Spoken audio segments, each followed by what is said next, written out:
सिंधी ॿोलीअ जो बुनियाद। सिंधी ॿोली जो बुनियाद कॾहिं खां पियल आहे, उन बाबति का पुख़्ती ऐं मुस्तन तारीख़ नाहे मिली। अलबत्ता ॾेही तोड़े परॾेही लिसानियात जे माहिरनि कई तहक़ीक़ूं आॾो आंदियूं आहिनि जन पंहिंजी पंहिंजी सोच ऐं खोज हर सिंधी ॿोली खे जाचियो ऐं परखियो। सिंध जे क़दीम तरीन तारीख़ी आर्यन जी हिकु वेद में मिले थी। आर्या सिंध में 15 क़बल मसीह में आया। हू संस्कृत ॿोली इस्तेमाल कंदा हुआ। आर्यन जा 4 वेद आहिनि, जन मां पहिरें वेद ऋग्वेद में सिंध जो ज़िक्र आयल आहे, बाक़ी 3 में नाहे। आर्या तुर्कीअ रूस खां थींदा सिंध में आया ऐं हिते अचण बाद हुननि इल्म अदब जो भी कमु कयो। उहो ई सबबु आहे जो संदन पहिरीं वेद में सिंध जो ज़िक्र आयो। ऋग्वेद में सिंध जे राजा सोना भाविया ऐं राणी रूमासा जो अहवाल ॾिनल आहे। आर्या जॾहिं सिंध में आया तॾहिं संस्कृत इस्तेमाल कंदा हुआ, पर उन मथां सिंध जे रहाकनि जो असर पियो त वधीक वक़्तु रही न सघी। संस्कृत सिंध जा ब्राह्मण पढ़ंदा हुआ, तन खां पोइ ख़तरिन खे इहो हक़ हासिल हो।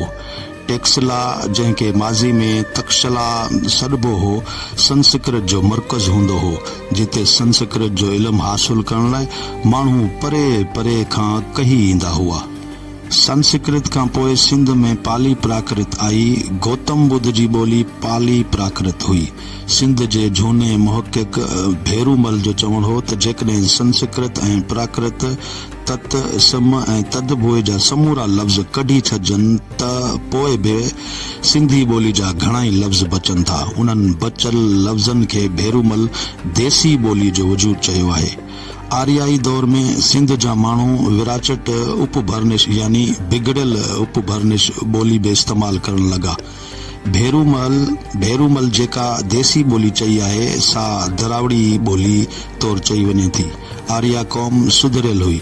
उन्हीअ जे बरअक्स जेके हिते जा रहाकू हुआ, तन खे हुननि अण आर्या चयो, जंहिंमां फिरी अॼु उहो लफ़्ज़ अणासो ठहियो।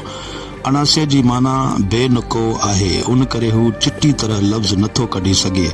अण आस जी माना बेज़ुबान आहे। आर्यन चयो त जॾहिं हू सिंध में आया तॾहिं हुते अॻे पुराणी ॿोली रहंदी हुई। आर्यन अचण खां पोइ उनखे सुधरियल ॿोली चई राइज कयो। हिते जेके अॻे ॿोली या ॿोलियूं हुयूं, तन खे प्रोटो प्राकृत यानी कुदरती ॿोलियूं चयो वियो। डॉक्टर अर्नेस्ट त चयो जेके हिते अॻे ॿोलियूं हुयूं से सुधरियल हुयूं, जन जो सबूत मोहन जे दड़े जी तहज़ीब आहे। सिंध माज़ी में शानदार हाल में अमन वारी धरती हुई। उहो ई सबबु हो जो मुख़्तलिफ़ फ़ौरू टोला ऐं जथा सिंध ते काहूं करे क़ाबिज़ थींदा हुआ। उहो सदियुनि खां सिंध मथां वार थींदो आयो आहे ऐं उहे ई फ़ौरू पोइ हिन पुरअमन धरती ते ई आबाद थींदा रहिया। उन्हीअ करे सिंध में ॿोलियुनि जो तादादु वधंदो रहियो। डॉक्टर नबी बख्श बलोच चवे थो, मोहन जे दड़े जो हॾाऊं पिंजरनि मां मालूम थिए थो त हिते मुख़्तलिफ़ क़ौमूं रहंदियूं हुयूं ऐं हिते रहंदड़ क़ौमुनि जी अलॻि अलॻि ॿोली हुई। डॉक्टर बलोच अॻिते चवे थो, सिंध जी सरज़मीन ते सिंध जूं ॿोलियूं मौजूदु हुयूं, पोइ उन्हनि मां सभु मिली हिकिड़ी सिंधी ॿोली बणिजी। जेकी अॻे सिंध में ॿोलियूं मौजूदु हुयूं, तन जो तालुक़ सामी ॿोलियुनि सां हो। उन्ही जे जवाब में सिराज चयो त असांखे ख़बर नाहे त सामी सबाई ख़त हिंद में कॾहिं राइज थियो, पर जीअं त असांखे मालूम आहे त 1000 क़बल मसीह ताईं आर्यन खे लिखण जी का बि ख़बर न हुई। तॾहिं ख़ातिरी सां चई सघिजे थो त हू लिखण जो तरीक़ो 1000 क़बल मसीह खां काफ़ी पोइ सिखिया ऐं ॿोली लाइ अख़्तियार करे मथसि ब्राह्मी या बरहमी लपी नालो रखियो वियो। सिंध में राजा ॾाहिर जे ज़माने में संस्कृत ब्राह्मणनि जे लाइ ख़ासि मज़हबी ऐं इल्मी ॿोली हुई, पर सिंधी आम ॻाल्हाई वेंदड़ तौरु राइज हुई।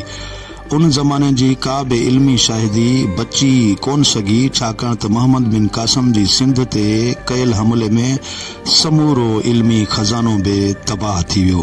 पर बावजूदु उन जे बि तारीख़ जा बची वियल वर्क ॿुधाइनि था त 8वीं सदी खां अॻु में इब्न नदीम नाले हिकु अरब सियाह सिंध घुमण आयो हो, जंहिं वापसि अरबुस्तान वञी पंहिंजी सियाहत वारी किताब में लिखियो त मूं सिंध में 300 रसमुल ख़त ॾिठा हुआ। 8वीं सदी में अरब आया ऐं उन्हनि खां पोइ उन्हनि सिंधी ॿोली लिखंदे ॾिठी। हक़ीक़त में सिंधी ॿोली मथां अरबीअ जो असर अरबनि जे सिंध में अचण खां पोइ पियो।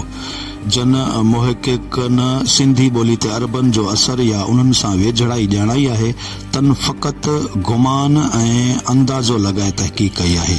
1853 ईस्वी में जॾहिं वरी अंग्रेज़ आया, सिंधी ॿोली खे बाक़ाइदगी सां उन्हनि सूरत ख़ती जी शक्ल में आंदी।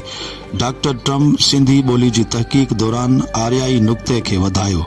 डॉक्टर ट्रम्प सिंधी ॿोली लाइ पहिरियों भेरो डिक्शनरी ठाराई, ग्रामर जोड़ियो, ॿोली खे पंहिंजो निज ऐं अलॻि वजूद बि इन ई ॾियारण जो ज़ोर भरियो। हू संस्कृत ॿोली जो बि ॼाणू हो। मजमूई तौर ते सिंधी ॿोली ते 3 ॿोलियुनि जो घणो तणो असर रहियो। पहिरीं संस्कृत जो, उन्ही खां पोइ अरबी जो ऐं टियों फारसीअ जो। उहो असर सिंध में तरतीब वार आयल दौरनि जे करे रहियो। इन्हनि लाड़नि चाड़नि खां पोइ अंग्रेज़नि जे दौर में सिंधी ॿोली हिकु मुक़ररु शक्ल अख़्तियार कई, जेका अॼु ताईं क़ाइमु ऐं राइज आहे।